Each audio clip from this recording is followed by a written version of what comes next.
تو وہاں پر اس نے اپنی عقل دوڑائی اور اللہ تعالیٰ کے حکم کے مقابلے میں تکبر اختیار کیا، آگے سے بہانے بازیاں شروع کی، تو وہ مردود ہو گیا۔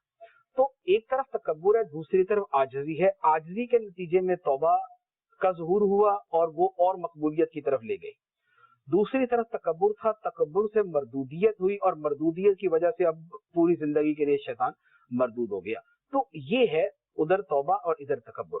اب تکبر کیا ہے، توبہ کیا ہے؟ توبہ کا مفہوم جو ہے وہ واضح ہے۔ توبہ کا سمپل مطلب یہ ہوتا ہے کہ آدمی سابقہ جو غلطی کر رہا ہے اسے چھوڑ دے، اس پر ندامت کا اظہار کرے اور آئندہ کے لیے اس کا ارتکاب نہ کرنے کا پختہ ارادہ کر لے۔ اے اللہ، آئندہ میں یہ کام ہرگز نہیں کروں گا۔ جو سابقہ ہوا اس پر شرمندگی کا اظہار کرتا ہوں اور میں جو ہو رہا ہے اسے چھوڑتا ہوں۔ تو سابقہ کو چھوڑ دینا، آئندہ نہ کرنے کا پختہ ارادہ کر لینا، خود اس کے اوپر ندامت کا اظہار کرنا، یہ ہے توبہ۔ ٹھیک ہے، عمومی توبہ یہ ہوتی ہے۔ اب آگے کسی گناہ کی یا کسی غلطی کی اگر تلافی کی کوئی صورت ہے تو وہ بھی کی جاتی ہے۔ بے نمازی آدمی توبہ کرے گا تو جو نمازیں نہیں پڑھی وہ نمازیں نہیں پڑھے گا، زکوٰۃ نہ دی تھی توبہ کی تو زکوٰۃ بھی اسے ادا کرنی پڑے گی، پھر وہ آگے اس کی مزید طرف سے حقوق کی بات ہے تو جن جن کا حق تلف کیا تھا ان سے معافی مانگنی پڑے گی، ان کا حق ادا کرنا پڑے گا، یہ توبہ۔ تکبر کیا ہے؟ تکبر کا جو بالکل بنیادی مفہوم ہے وہ یہ ہے دوسرے کو حقیر سمجھنا۔ جب بندہ دوسرے کو حقیر سمجھتا ہے تو خود کو بڑا سمجھتا ہے، لیکن اصل میں اس کے پیچھے پہلو ہے وہ دوسرے کی تحقیر ہے۔ جو لوگوں کو حقیر سمجھنا ہے وہ تکبر ہے۔ اب وہ کسی بھی صورت کے اندر وہ چیز پائی جائے، اس کا ظہور ہزاروں چیزوں میں ہوتا ہے، ہزاروں انداز کے ساتھ ہوتا ہے، اور شیطان تکبر مختلف لوگوں سے مختلف انداز میں کرواتا ہے۔ پیسے والے سے اس کے پیسے کی وجہ سے تکبر کروائے گا، حسین سے اس کے حسن کی وجہ سے کروائے گا، خوبصورت آواز والے سے اس کی خوبصورت آواز کی وجہ سے کروائے گا، عالم سے اس کے علم کی وجہ سے کروائے گا، اور اچھے نسب والے سے اس کے نسب کی وجہ سے تکبر کروائے گا۔ تو یہ پھر آگے تکبر کی ساری کی ساری وہ صورتیں بنتی ہیں، لیکن بنیاد یہ ہے کہ دوسروں کو حقیر سمجھنے کا نام تکبر ہے۔ اس کی ایک عام سی مثال جو قرآن پاک کی روشنی میں وہ میں عرض کر دیتا ہوں۔ قرآن پاک کے اندر اللہ تبارک و تعالیٰ نے ایک منافق کا تذکرہ کیا کہ جب اسے کہا جاتا تھا کہ یہ کام کیوں کرتے ہو، یہ غلط ہے، تو وہ اس پہ بھڑک اٹھتا تھا کہ مجھے کیوں کہا گیا، مجھے سمجھایا، تمہاری یہ جرأت کہ تم نے مجھے سمجھایا۔ وہ ضد کے اندر گناہ کرتا تھا۔ تو اللہ تبارک و تعالیٰ نے اس کا بیان فرمایا، وَإِذَا قِيلَ لَهُ اتَّقِ اللَّهَ أَخَذَتْهُ الْعِزَّةُ بِالْإِثْمِ فَحَسْبُهُ جَهَنَّمُ۔ فرمایا اور جب اس سے کہا جائے اللہ سے ڈر تو اسے گناہ أَخَذَتْهُ الْعِزَّةُ بِالْإِثْمِ، تو اس کی جو عزت ہے اس کی نظر کے اندر، جو اس کی اپنی نظر میں اس کی عزت ہے، وہ اسے گناہ پر اور زیادہ ابھارتی ہے کہ تیرے جیسے بندے سے یہ کہا گیا۔ جیسے ہمارے یہاں کیا ہے کہ دنیاوی منصب والا، آپ کیا سمجھتے ہیں کہ ملک کا جو بڑے عہدوں پر فائز لوگ ہیں ان کو کوئی عام آدمی سمجھا بیٹھے تو وہ کیا سمجھ جائیں گے آگے سے کہ جناب بہت شکریہ آپ کا؟ ہو سکتا ہے کیمرے کی چمک کے سامنے لوگوں کے سامنے بولے کہ جناب ہم آپ کا شکریہ ادا کرتے ہیں، لیکن ان کا طرز عمل یہ ہوگا کہ وہ تو ڈائریکٹ اس کو کسی دوسرے راستے کسی اور جگہ پہنچا دیں گے۔ کسی قوم کا لیڈر ہو، کسی پارٹی کا لیڈر ہو، کسی بڑے منصب پر ہو، کسی محکمے کے اندر کسی اونچی پوسٹ پر ہو، اسے سمجھانے کی ذرا جرت کر کے دیکھ لے نتیجہ کیا نکلتا ہے۔ وہ جو آگے سے اس کا طرز عمل ہے اس کا نام تکبر ہے۔ وہ تکبر کی ایک صورت ہوتی ہے کہ تیری جرت کیسے ہے کہ تو نے مجھے سمجھایا، اور یہ تکبر وہ ہے جو حتیٰ کہ مسجدوں تک کے اندر پایا جاتا ہے کہ بعض اوقات اہل علم کے اندر یہ چیز ہوتی ہے کہ عام آدمی کو سمجھا دے تو وہ اس کے اوپر بھی مشتعل ہو جاتے ہیں کہ تو نے کیوں سمجھایا۔ جبکہ امام اعظم رضی اللہ تعالیٰ عنہ کا ایک فرمان ہے، ایک بڑا خوبصورت واقعہ ہے کہ آپ کو کسی نے ایسے کہہ دیا اے ابو حنیفہ اللہ سے ڈر، تو آپ نے فرمایا کہ تمہارا بہت شکریہ، کیونکہ جب انسان بڑا ہو جاتا ہے تو اسے بڑی ضرورت ہوتی ہے کہ کوئی اسے سمجھانے والا ہو۔ یہ ہے طرز عمل۔ یہ سیدنا عمر فاروق رضی اللہ تعالیٰ عنہ کا واقعہ ہے۔ آپ نے ممبر کے اوپر بیٹھ کر ایک مرتبہ اعلان کیا کہ یہ عورتوں کے مہر زیادہ نہ باندھا کرو، تو ایک عورت کھڑی ہو گئی، اس نے کہا عمر تم نے کیسے کہہ دیا عورتوں کے مہر زیادہ نہ باندھا کرو؟ قرآن کے اندر جب اجازت دی ہے کہ عورتوں کو تم اگر ڈھیروں ڈھیر بھی مہر دے چکے ہو تو یہ حکم ہے، تو قرآن کے اندر جب اجازت ہے تو تم نے کیسے منع کر دی؟ حالانکہ وہ قرآن کے اندر اس کی اجازت نہیں تھی، ورنہ اتنی لازمی نہیں ہوتی، توجہ نہیں کی اس طرف۔ تو عمر فاروق رضی اللہ تعالیٰ نے اسی وقت فرمایا کہ ہاں جو میں نے کہا غلط کہا، جو اس نے کہا اس کے مطابق عمل کرو، تمہاری مرضی جتنا مرضی چاہے مہر مقرر کرو۔ اور آپ عام طور پہ اس طرح کا جملہ بولتے تھے کہ اے عمر